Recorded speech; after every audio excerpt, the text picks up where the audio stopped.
terkait dengan tema ini di mana kita ingin kembali kepada Undang-Undang Dasar 1945, ini bukan barang baru.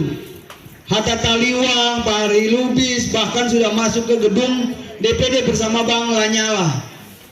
Kemudian Wakil Presiden kita juga mengendorse, meng-push bagaimana kita kembali ke Undang-Undang Dasar 1945. Oleh karena itu pada tahun 2022, tepatnya tanggal 20 Mei waktu itu, saya gaungkan itu istilah baru namanya reproklamasi. Reproklamasi adalah mengembalikan proklamasi kita di tahun 1945 sebagai platform kita berbangsa dan bernegara.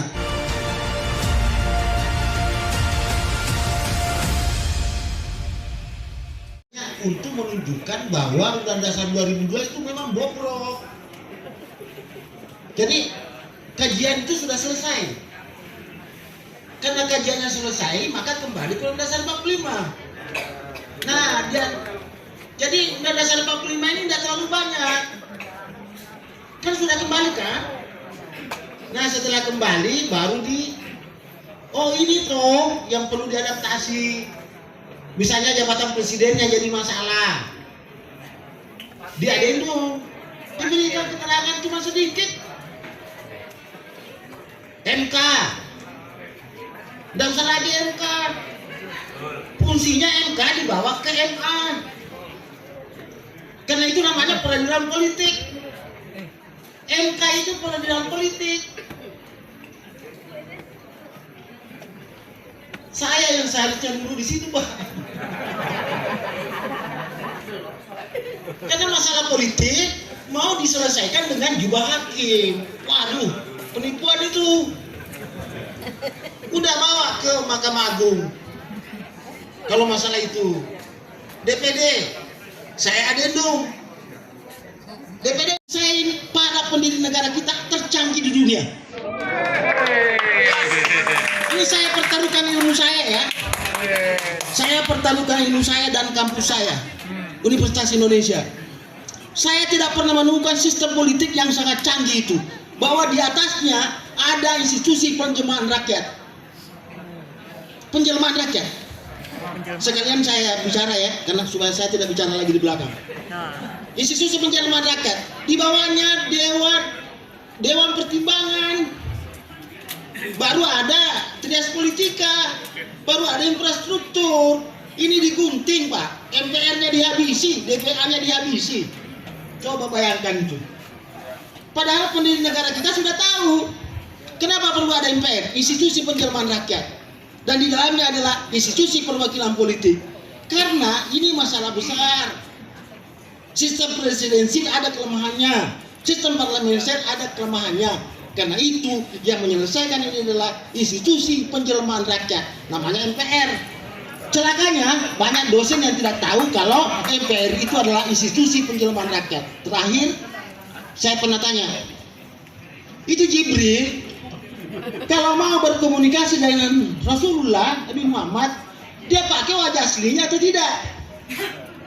Dia bilang dia menjelma, Pak. Begitu juga MPR. Rakyat itu kalau memilih presiden menjelma ke dalam dirinya, memikirkan rencana negara ini menjelma dalam dirinya. Jadi rakyat itu menjelma. Jadi memang yang tertinggi. Ini tolong bedakan institusi perwakilan politik dengan institusi penjelmaan politik. Terima kasih. Baik, terima kasih semua yang hadir. Perubahan itu tahun 2002. Tahun 2002 itu saya membakar patung Amin Rais, Akbar Tanjung, dan Megawati di depan MPR. Ketika dia melakukan perubahan ini tahun 2002, bulan Agustus Oktober itu. Jadi sekarang sudah berapa tahun? Saya berterima kasih kesadaran itu sudah mulai banyak. Tetapi yang 5 poin tadi, bagaimana mengimplementasikannya? Pertama, saya setuju dengan Dr. Mulyadi bahwa adakan demarkasi. Mana mereka antek-antek asing-asing itu? Mana kita yang butuh Undang-Undang Dasar 45? Kalau itu kita tidak tegas, ngongangi, debat, tidak ada dari demarkasi yang jelas. apa? Kita punya target yang jelas. Mereka itu menjerumuskan, menghancurkan. Masa kita takut? Dari tahun 2002 sampai sekarang berapa tahun? Dari tahun 2002 sampai sekarang berapa tahun? Banyak kita gagal. Kenapa? Karena kita setia ingin Undang-Undang 45 ini selesai menjadi berlaku. Yang kedua, jangan kita tergoda untuk ikut jebakan-jebakan mereka, sehingga kita mengurusi hal-hal hilir yang nggak pernah ada ujungnya. Soal ini, soal itu. Kalau kita bilang A, nanti kita bermasalah dengan kawan kita sendiri. Mengurus hal-hal hilir, ijazah palsu lah, inilah itulah, bukan pokok. Kalau ini jatuh pemerintahan, yang ganti adalah rezim 2002 lagi, percuma. Karena tidak mendasar. Yang ketiga, apa yang mau kita tempuh? Apa sungguh-sungguh kita minta Presiden Prabowo untuk dekret, atau kita benar-benar ingin konsolidasi, terjun sidang istimewa MPR? Cuma itu jalannya. Atau perlu kita bentuk MPR tandingan? Cuma itu. Senjata kita nggak punya, uang kita nggak punya. Kita nggak punya uang, kita nggak punya senjata. Karena TNI pasti setia dengan pemerintah, dengan negara, belum dengan rakyat. Tapi apabila rakyat sudah turun, baru mereka akan setia pada rakyat. Jadi ada tiga itu. Mudah-mudahan ini tidak bertentangan dengan akademik. Terima kasih. Wassalamualaikum warahmatullahi wabarakatuh. Assalamualaikum warahmatullahi wabarakatuh. Yang saya hormati Bang Ihsanuddin Nursi dan ayahanda kita, sisa dari para pejuang militer, Wakil Presiden Republik Indonesia Bapak Tri Sutrisno, serta yang lainnya, para dosen, rektor, serta adik-adikku yang sangat saya cintai, para mahasiswa.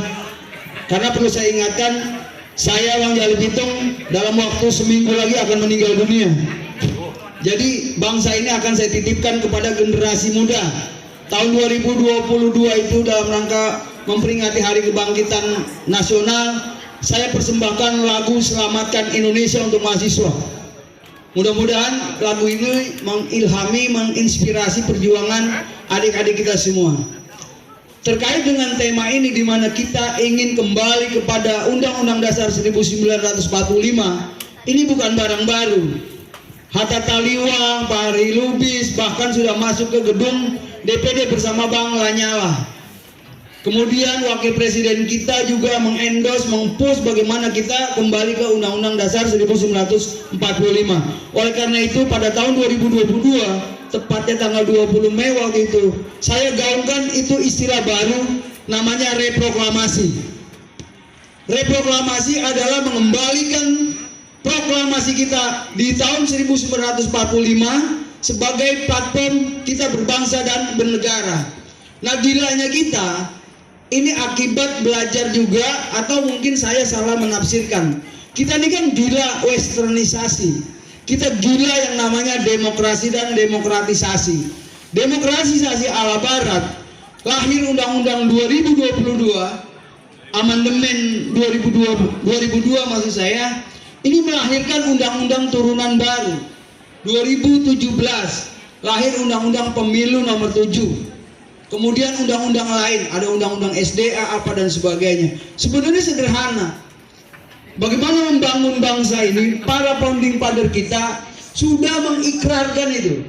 Dalam poin penting, saripati berbangsa adalah Pancasila, yang kemudian diterjemahkan 18 Agustus melalui 37 pasal. Dulu kita SD hafal sekali, namanya Undang-Undang Dasar 1945 dan beberapa perubahannya. Nah, maka tidak ada alasan kita tidak kembali ke Undang-Undang Dasar 45. Seperti yang Bang Ihsanuddin tadi sampaikan, kalau kita kembali ke Undang-Undang Dasar amandemen, ibarat kita balap, kita baliknya ke tengah gitu, bukan ke starting point kita, pit stop kita di mana kita start. Di situ kita berpikir bagaimana mengkoreksi kejanggalan-kejanggalan, kegagalan-kegagalan reformasi yang selama ini terjadi, bahwa kita wajib hukumnya kembali kepada Undang-Undang Dasar 1945. Maka saya membuat satu puisi yang berjudul Kembalikan Indonesiaku. Artinya apa? Artinya jadi kita bangsa Indonesia ini janganlah Daripada kita jadi bangsa yang durhaka, bangsa yang mengabaikan pesan-pesan warisan terhadap bangsa ini. Nah, saya di penjara, saya belajar 1 tahun dengan Pak Sony Santoso dari Pancasila Center. Bahwa ini adik-adik mahasiswa biar tahu, dan di forum ini semoga juga masyarakat Indonesia tahu, bahkan dunia tahu. Jadi kita wajib hukumnya bisa membedakan antara anak bangsa dengan rakyat Indonesia. Siapapun boleh jadi rakyat Indonesia, siapapun boleh jadi warga negara Indonesia. Kalau tidak salah berdasarkan undang-undang atau aturan itu setelah 20 tahun menetap di Indonesia. Tapi untuk menjadi pewaris itu harus anak bangsa. Tapi raja-raja ini adalah pewaris negeri ini. Jangan jual murah ini. Kita ini berteori, berdiskusi. Terima kasih para profesor, para guru-guru kita yang saya hormati. Karena kita bisa di forum ini, bisa di podium ini akibat guru-guru kita yang mengajari kita. Baik. Maka kita jangan sampai jadi bangsa yang durhaka. Maka kembali kepada Undang-Undang Dasar 1945 sebagai platform berbangsa dan bernegara untuk Indonesia ke depan sebagai negara terbaik, negara yang paling demokratis, di mana semua agama ada, semua suku ada, semua bahasa ada, yang tidak dimiliki oleh bangsa lain. Baik, 14.927 pulau dan ratusan bahasa bisa terintegrasi di dalam negara kesatuan Republik Indonesia di bawah payung besar yang bernama Bhinneka Tunggal Ika dan Pancasila serta Undang-Undang Dasar 1945. Demikian, terima kasih Bang Isanuddin, Prof ya, Bang Jenderal. Assalamualaikum warahmatullahi wabarakatuh. Perubahan Budi 45 yang telah dilakukan 4 kali ini dilaksanakan dengan membuat kajian akademis dulu dan diakhiri dengan adendum. Yang kedua, untuk saat ini telah banyak kajian-kajian yang telah dibikin oleh kami, rekan-rekan yang lain, dan sekarang mungkin ada numpuk di MPR. Ya, numpuk saja, tidak dibahas. Jadi Pak Asali ini membahas MPR. Ya, numpuk di sana. Waktu itu, waktu saya paparan juga, baik nanti akan dibahas oleh anggota MPR yang akan datang. Mulai dari 2014 itu, sudah Bapak juga begitu, nggak ada Bapak. Ya. Kemudian perlu diketahui bahwa yang berhak mengubah Undang-Undang Dasar adalah MPR. Namun demikian sekarang kita tahu bahwa kedudukan MPR sejajar dengan DPR dan Presiden. Ada pertanyaan ini, bagaimana Pak anggota MPR? Keanggotaannya bagaimana? MPR terdiri dari anggota DPR dan anggota DPD. Artinya apa ini? MPR itu di atas, kemudian ke bawahnya DPR dan DPD. Kok disejajarkan bagaimana? Itu harus menyalahi, juga menyalahi organisasi. Tapi MPR memang harus menjadi lembaga tertinggi negara. Terima kasih. Assalamualaikum warahmatullahi wabarakatuh. Tentang bagaimana cara, nanti ada beberapa pilihan, entah itu melalui referendum atau perubahan amandemen dan sebagainya. Itu tergantung dari Pak Mulyadi, kekuasaan politik yang terjadi. Nah, karena itu yang kedua, Pak Moderator, saya ingin dalam rangka melihat konstitusi sebagai suatu sistem hukum yang konsisten, terutama berangkat dari pasal 1 ayat 1 ayat 45, itu kalau saya tidak salah sudah ada kajian yang ada dalam revitalisasi yang dirumuskan oleh sekretariat MPR. Itu sangat menarik dalam kaitan dengan pasal 18 Undang-Undang 45 pasca amandemen. Kalau ini kita terjalan terus, maka akan terjadi konflik kepentingan dalam menciptakan demokrasi yang berdasarkan Pancasila, yang lebih mengedepankan permusyawaratan, permufakatan, yang secara konstitusional itu juga bagian demokrasi. Ketimbang dalam kenyataan praktek sekarang mengedepankan demokrasi liberal yang sesungguhnya menciptakan suatu perselingkuhan antara penguasa partai politik dengan pemilik modal, sehingga biaya pemilihan kepala daerah termasuk pemilihan presiden itu sangat ditentukan oleh kemampuan siapa pemilik modal, sehingga situasi kesejahteraan rakyat dan pemilihan yang luber tidak akan pernah terwujud. Oleh karena itu saya berharap itu harus kembali yang menjadi kompetensi dalam hal mewujudkan demokrasi Pancasila sesuai ketentuan pasal 4 dalam hubungannya dengan pembukaan Undang-Undang Dasar 45 dan beberapa pasal yang telah dirubah. Itulah yang harus kita kembalikan kepada fungsi utama para pendiri negara kita dalam merumuskan beberapa ketentuan pasal singkat, fleksibel, sehingga pengejawantahannya harus dirumuskan melalui pembentukan undang-undang. Hampir semua pasal dalam dan selalu dikatakan dalam ayat terakhir dibentuk berdasarkan undang-undang. Ini teknis, jangan masuk kepada substansi konstitusi. Oleh karena itu ini peranlah, sehingga perlu penguatan MPR juga sekaligus sebagai badan legislasi, bukan hanya dalam konteks wewenang membentuk undang-undang dasar, tetapi hampir semua termasuk DPD dipangkas kewenangan dalam kedudukan fungsi sebagai legislasi. Saya kira itu Pak Moderator, terima kasih banyak. Baik, silakan. 5 yang asli itu saya mengatakan itu sudah sebenarnya kalau dikatakan sempurna tidak. Terinspirasi oleh para ulama-ulama, para founding fathers itu mereka sangat memahami perkembangan zaman pada saat itu. Contoh lain lagi,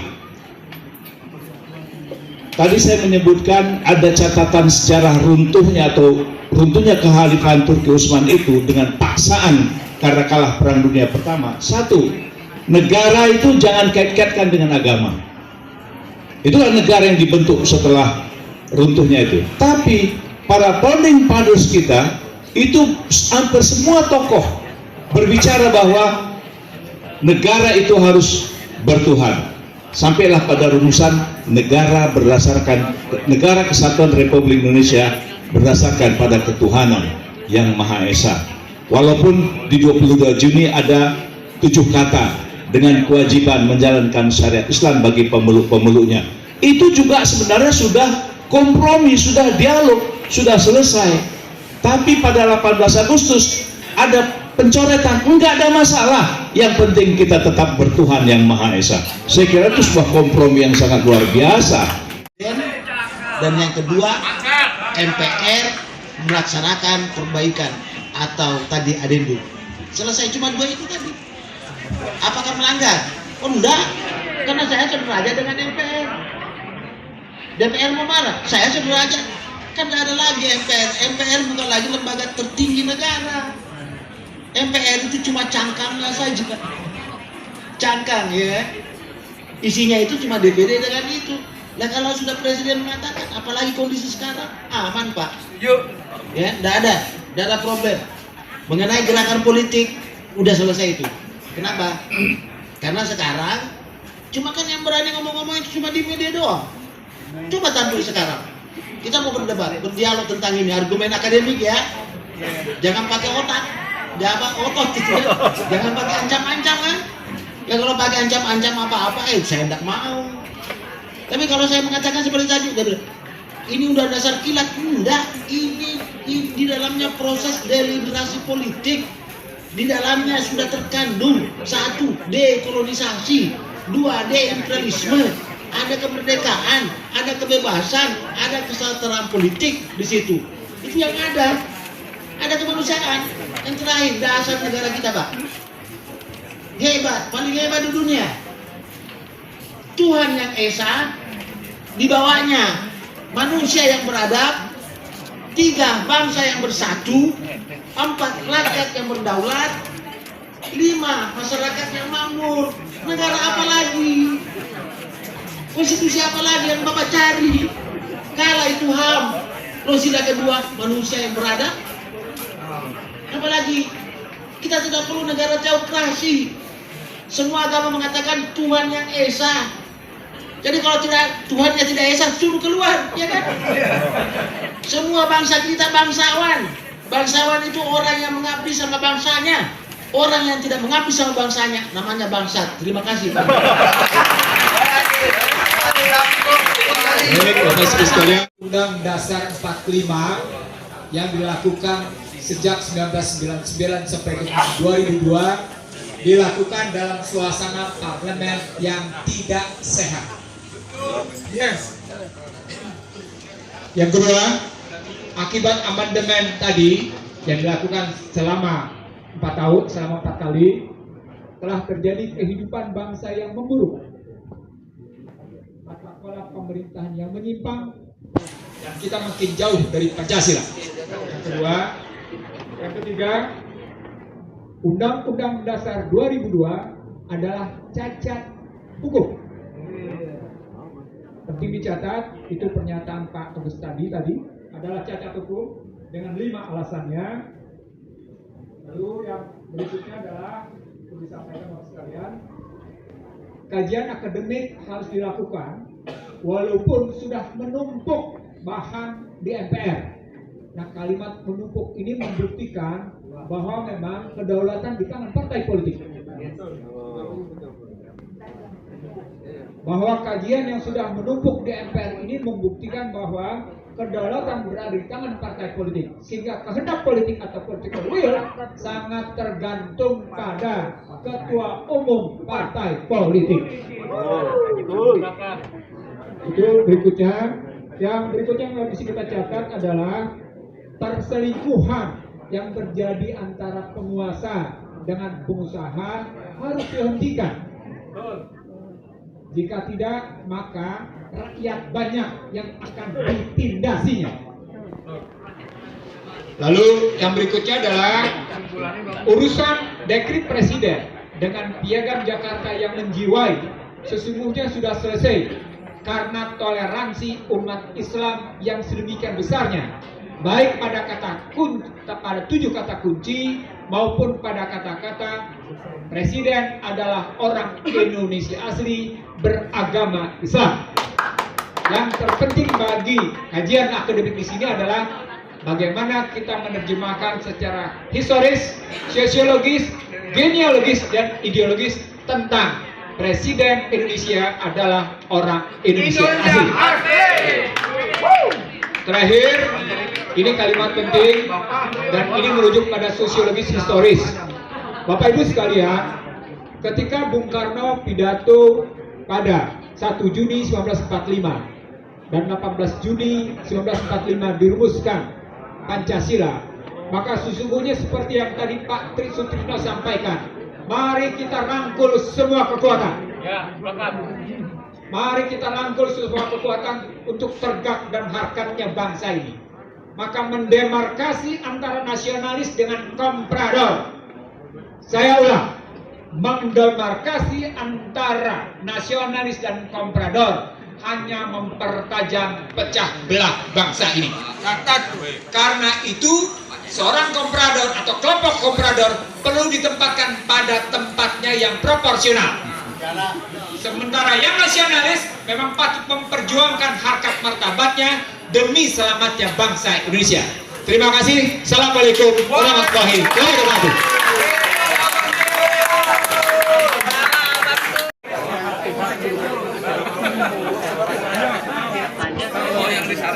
Jadi pembicara ada lagi yang musuh ini nih udah lama nggak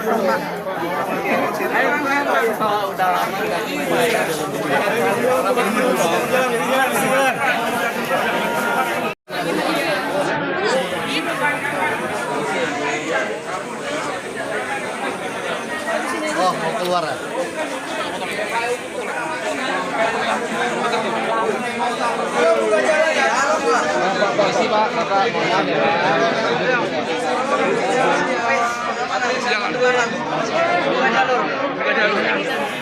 jalan. Ini masalahnya bukan anak muda lagi. Kasih jalan. Kasih bangku. Bro.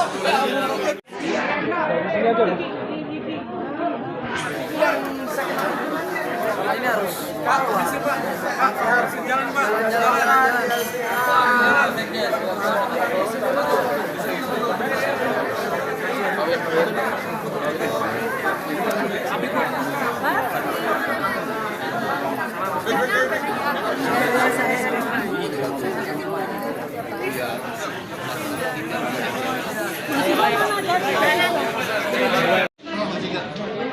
Saya kan tadi dia bukan kecil. Langsung ke lantai 3, jangan di situ, jangan bawah. Saya, Salwa, Slip.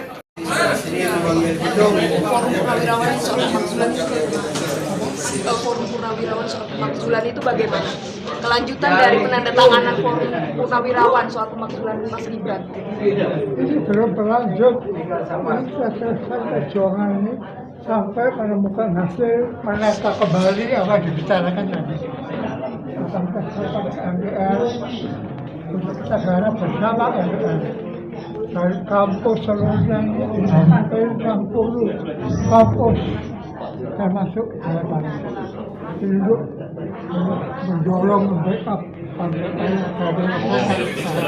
Nah, Pak, konstitusional. nah saat ini kan suratnya sudah berada di meja pimpinan. Saat ini kan suratnya sudah ada berada di meja pimpinan MPR dan DPR, tapi belum diproses. Itu gimana, Pak? Saat ini kan untuk surat pemakzulan tersebut, desakan pemakzulan tersebut sudah ada di meja pimpinan DPR dan MPR gitu, Pak. Tapi belum ada proses selanjutnya. Menurut Bapak bagaimana? Nah, kayak tadi Jawa DPR, tanya saya. Ada desakan lain nggak, Pak?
Ya, Pi, nanti saya ke rumah ya. Ya, naik lagi. Ya, nanti izin dulu. Terima kasih. Bos. Ini mau naik.